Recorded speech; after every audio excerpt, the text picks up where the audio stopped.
Well, thank you everyone for being a part of National Donate Life Month 2020.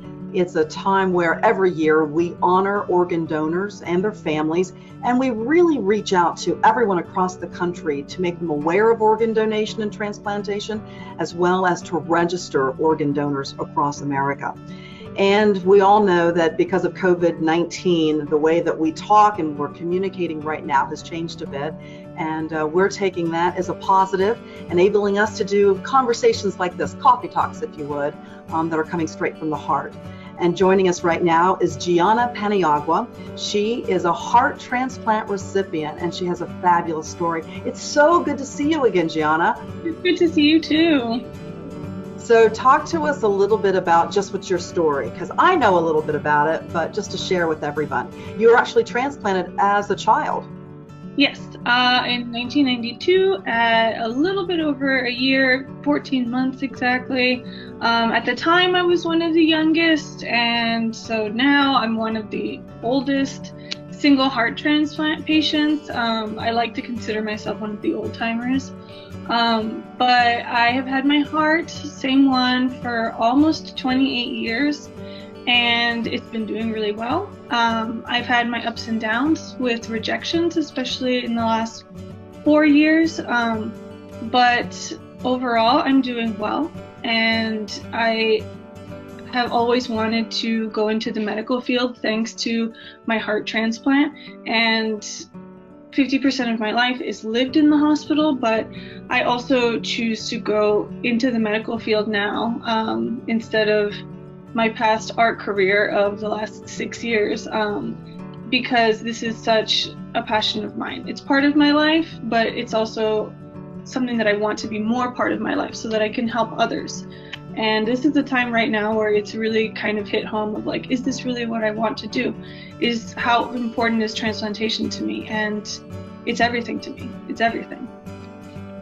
Talk a little bit more about that. Obviously you're alive today because of it, but why now wanting to move forward to be a part of the medical profession that really is the reason that you're here?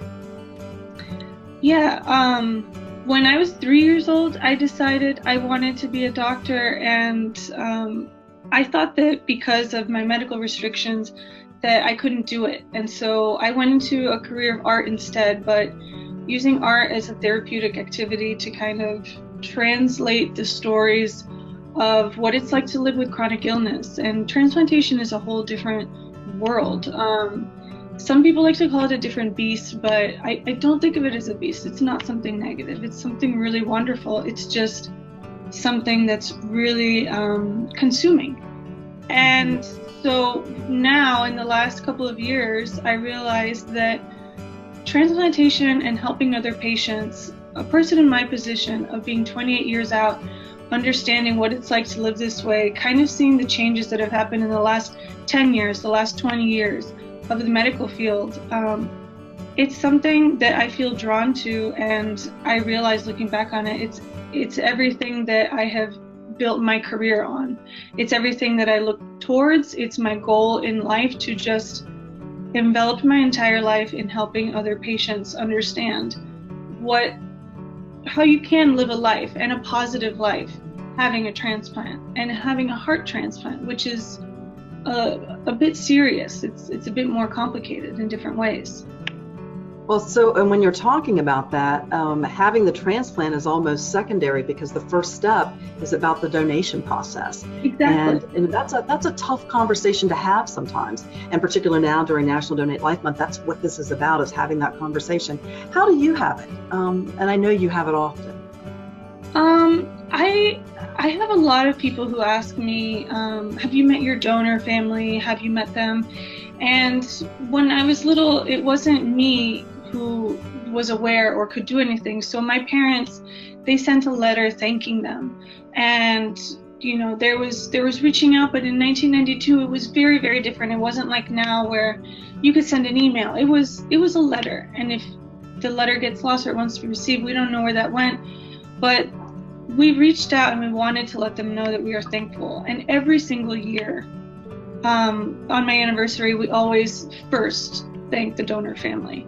But it's very difficult because with a heart, it's not a living donor.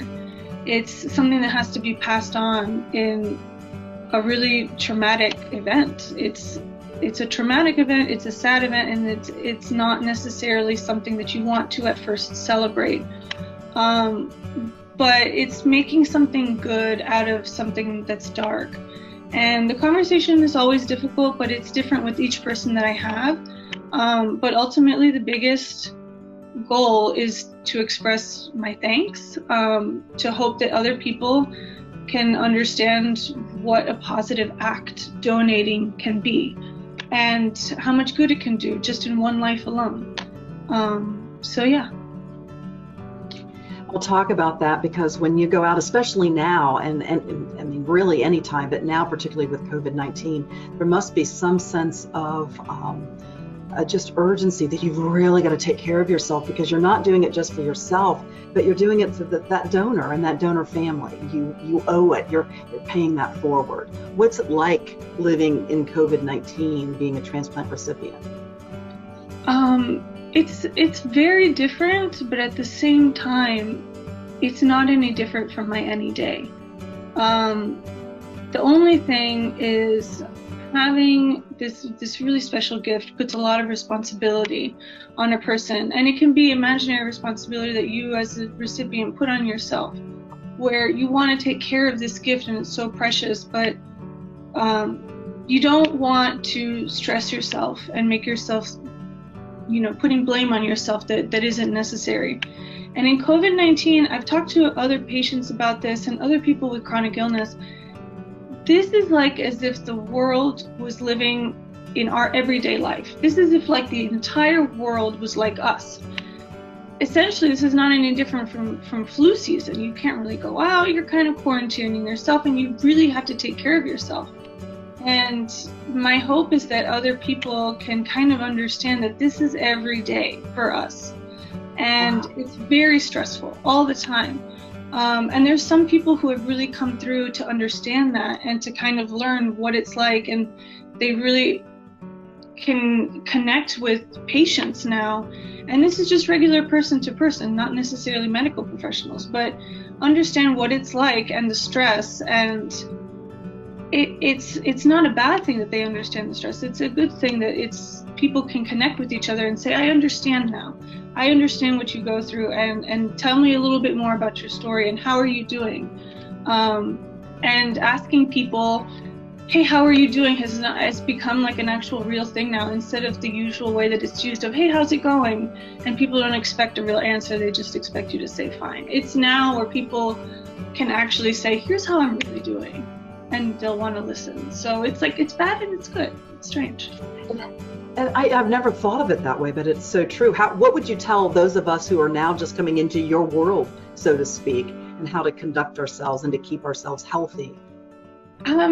At first, it's like it can be a frustration, and I've talked to some others where we have these frustrations and kind of feeling of anger and sort of jealousy for the people who have it healthy, but that really kind of dissipates so quickly. Like, you really don't have that feeling for too long.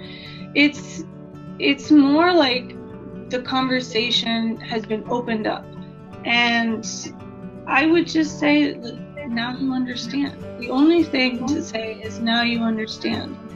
And my hope is that that conversation will continue when things start to get more normal, where this is going to continue to be my normal. Like, this is going to be it for me still, and for some friends of mine. And my hope is that there's a little bit more empathy, not just from person to person, but also like institutions. I'm still in school, and I'm lucky to go to a school that really understands. I go to Columbia University, and they've been fantastic, but I hear from other people that it's been more difficult for them. And so I'm hoping that these conversations now of, you understand, you get it, will translate into the future. Mm-hmm. We're walking in your shoes now, walking in your shoes. It's So we'll wrap up this conversation, but I have to ask, as you're having conversations and as people are listening into this, what would you tell someone who is not a registered organ donor as they look at you and they hear other conversations during National Donate Life Month? I would have to say is listen to the stories of what's possible.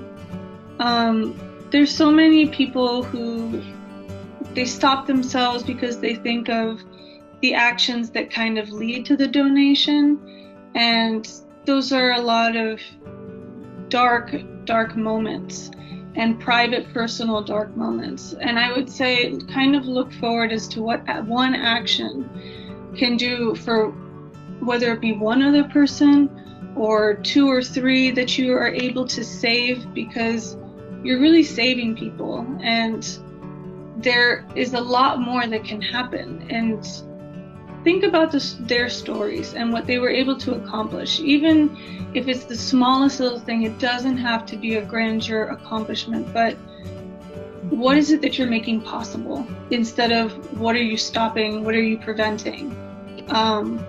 That's kind It's not a story of death, it's a story of life and life-giving. Yeah, and it's kind of the same story that we're kind of hearing with COVID-19, but it's like a different translation of it, if that makes sense. So that's what I'm hoping. Gianna Paniagua, thank you so very much for joining us. We really appreciate it. Heart recipient as a child, and when we talk about that, they grow up, you grow up, and become a part of what we all are, our community as we now know it. Thank you for watching, for those of you who are out there watching, and for advocating on part of National Donate Life Month. We really appreciate it. Together, we are saving lives during National Donate Life Month. Thank you. Thank you.